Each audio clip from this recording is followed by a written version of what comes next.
Olá, vamos ver agora como calcular o valor presente líquido, o VPL, numa planilha eletrônica como Excel. Quer dizer, planilhas eletrônicas, elas facilitam muito a análise aí de operações financeiras, já que permitem realizar cálculos assim com maestria e velocidade e também com simplicidade muito grande. Só que no caso da função VPL do Excel, a gente tem que tomar um cuidado em relação à inserção do investimento inicial, que precisa ser feita por fora da função, já que a função, de fato, ela vai trazer a valor presente os fluxos futuros. E aí, se queremos calcular o VPL com apoio do Excel, aí poderíamos, então, usar, na verdade, uma função. Eu poderia, então, pedir para inserir no menu Fórmula, quer dizer, uma função, ou no atalho, quer dizer, no botão aqui antes da barra de adição, e aí, nesse caso, seria uma função da categoria financeira. Quer dizer, e aí se eu vou ativar a categoria financeira, o Excel abre uma série de funções para usos em operações de finanças, e uma das funções que o Excel abre é a função VPL. Então, se eu mando inserir uma função da categoria financeira, aí eu teria a possibilidade de acionar o cálculo do VPL.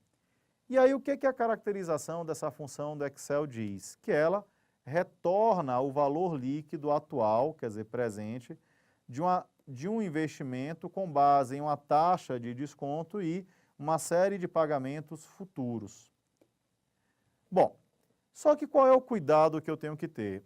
Se eu clico em OK e a partir daí eu vou inserir essa função, eu vou ter que tomar um cuidado muito grande, porque a função tem parâmetros específicos. Primeiro, eu preciso abastecer na função quem é a taxa de desconto. E aí, no caso de um projeto de investimento, essa taxa é a taxa mínima de atratividade. Quer dizer, a taxa mínima de atratividade. Essa taxa precisaria ser informada no primeiro parâmetro aí que temos da função. Aí, uma vez que essa taxa tenha sido informada, aí eu teria a necessidade de alimentar os valores.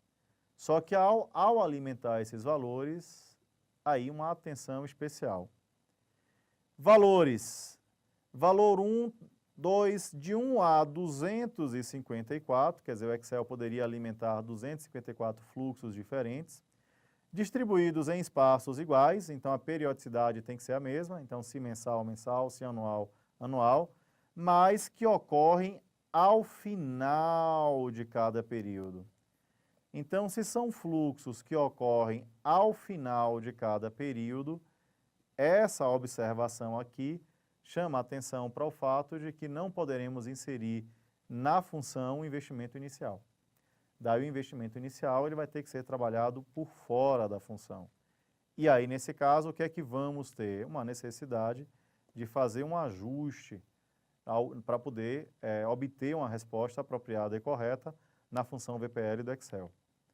Ora, se vamos então partir para um exemplo concreto, eu poderia colocar numa planilha o fluxo que eu vou avaliar. Então, nas células B2 a B5, eu coloquei aí os fluxos anuais que eu estou querendo então avaliar com base no VPL.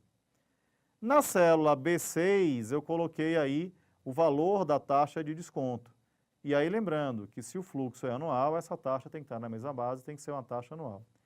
E aí, se eu quero calcular o VPL, eu poderia fazer isso na célula B7, por exemplo.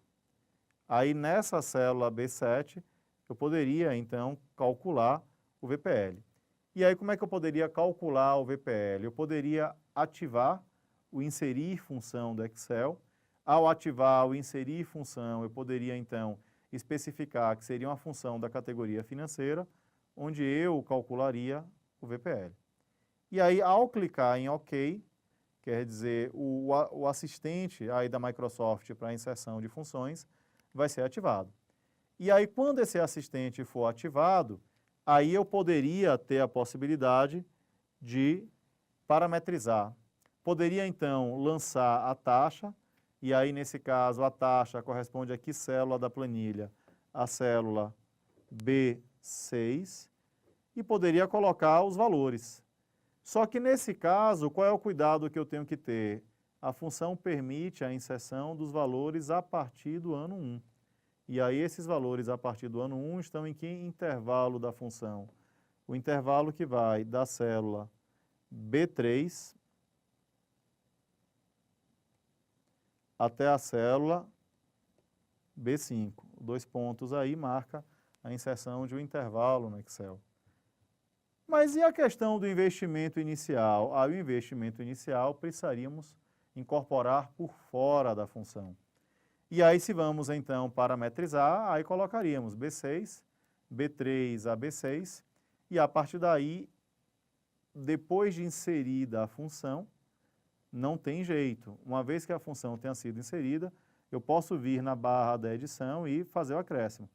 Quer dizer, somar por fora da função o investimento inicial que corresponde à célula B2.